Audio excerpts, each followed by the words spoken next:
release of any quarterback this past weekend. It's kind of been something you're trademarking your career. Has that gotten better over time, and how helpful is that to you as a quarterback? Yeah, I think just going against the front we were going against, it was definitely part of the game plan. Just get the ball out on time, help the O-line out, and yeah, I think we did a good job of that. I think it starts with the game plan and then goes to us executing it. At some point during the game, your running back broke his finger. Were you guys aware of that, or what does that say to the rookie's toughness that he's able to kind of play through some of these injuries? Honestly, I had no idea until I heard after the game. But yeah, Elijah, it's not the first time he's played with an injury. This guy, he's a battler. Knew it from the first play he got in Detroit. I can remember seeing him in the huddle. It was different. And for him to battle the way he has through injuries, and all the guys are dealing with stuff, but he's done a good job of that stuff. It's impressive.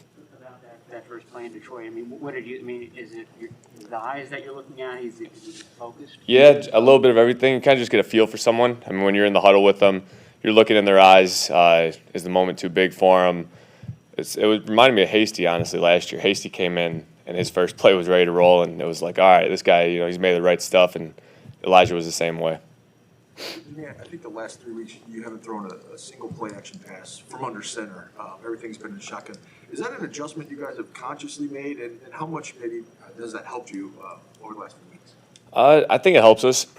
I think, obviously our play action from under center has been good in the past too, so it's kind of a pick your poison, I guess, with defenses.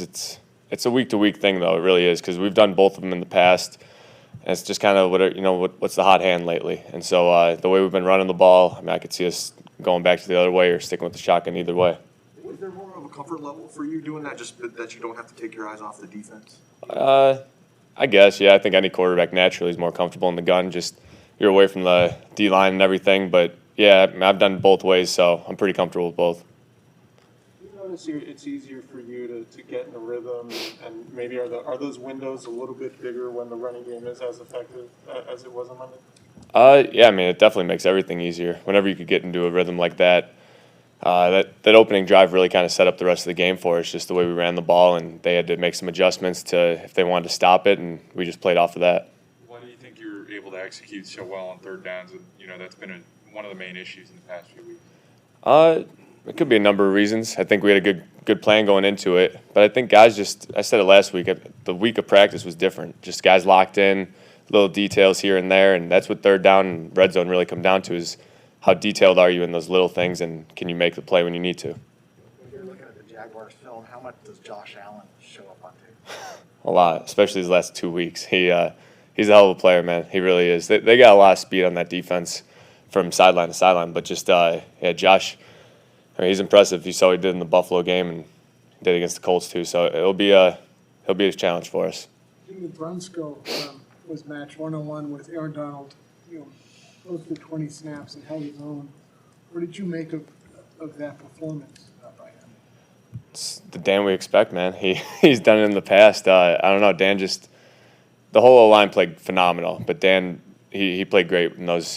When you get put in a one-on-one like that, it's a tough situation for anybody, and for him to step up like he did. There was the fourth down play. He was one-on-one with them. Just crucial situations. That's what I was trying to say on third downs. When those moments come up and your number's called, can you answer the bell? And, O-line doesn't always get that much credit, but those guys are answering the bell every single play. On the first drive, there was an 8-yard run by Debo in the red zone, and Dan Brunskill threw Aaron Donald to the ground.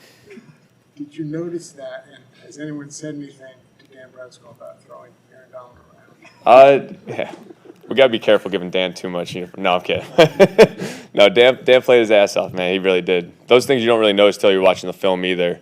Just, how guys are handling them. You could feel it on the field, but you don't know the detail of it. And, yeah, he balled out, man. He really did. You said this last week of practice was different, given that, it's not going to be the same emotional team. You're facing a 2-6 team going on the road. How do you recreate that and make sure the standard doesn't drop? Just the leaders on the team. I think it starts with us, whether it's walkthrough, practice, whatever it is. We got to come with the right mindset, and I think it trickles down to everyone else. These short weeks happen quick, so we're right back to it today, and just got to go in with the right mindset. I think that's where it starts. A couple more. What's your best? You had a terrific game against the Rams. I'm not trying to nitpick you. There was one play in the third quarter that Kyle seemed he called a shot deep for Trent Sherfield, and you didn't throw it. Looked like he was open. I'm just curious, after watching the film, Why didn't you throw it? It was, yeah, I mean, that was definitely a shot play. Just, you know, when I was rolling out, I forget who they were pinning, the DN that they were pinning. I felt him, you know, kind of making a move, and I don't know, just at that time of the game, yeah, it's a touchy subject, I guess you could say. I don't know, you want to take the big shot, but at the same time, you don't want to make a stupid play, get, you know, strip sack, something like that. It's just the feel of the game, I guess. Yeah, looking back, I wish I would have thrown it, but it is what it is. Say it again, sorry. What's your best memory from Christmas Eve 2017, last time? Oh, jeez. That was a great time. Seems like forever ago, honestly. Just different team. I don't know. I could remember George scoring a touchdown, Breida scoring the touchdown to seal the game at the end there. It was a fun day. Hopefully we could recreate that this Sunday. The mental shift of Debo to make the strides that he's made, where do you think that happened, or when did you see that change in him? Sometime in training camp. I can't remember a specific, you know, day, but in training camp there was sort of a lull in our receiver room of just like, you know, who the leader is, and we didn't really have a vocal leader. And I can remember Debo just kind of, you know, Debo's not the most vocal guy in the world, but he leads by example. And in one-on-ones, he would always go first. He would step up first, kind of set the tone for everybody, make big plays, get guys excited. And that's really when he started to, I mean, he's always been phenomenal, don't get me wrong, but that's when he started to open up and really become a leader of that room. We'll keep talking about Debo. How valuable is it to have someone who you can trust in a variety of different situations? I think it's invaluable. It really is. I trust all those guys, though, and I think that comes from just the reps and being with someone. I mean, me and Debo have played a lot of football together, and so there was a couple broken plays in that game where we made eye contact, and I was like, "Go that way, man!" He did it, and it was just being on the same page with one another, I think, and he did a good job of that stuff. Kyle is Jeff Wilson Jr. is somebody who's very well liked in the locker room, and guys sort of rally around him. What is it about him that lends to that? Just his attitude, man. His attitude, his vibe. He's fun to be around, but he's not fake about it though. He's just being himself. And I mean, I can remember coming in at halftime from this game.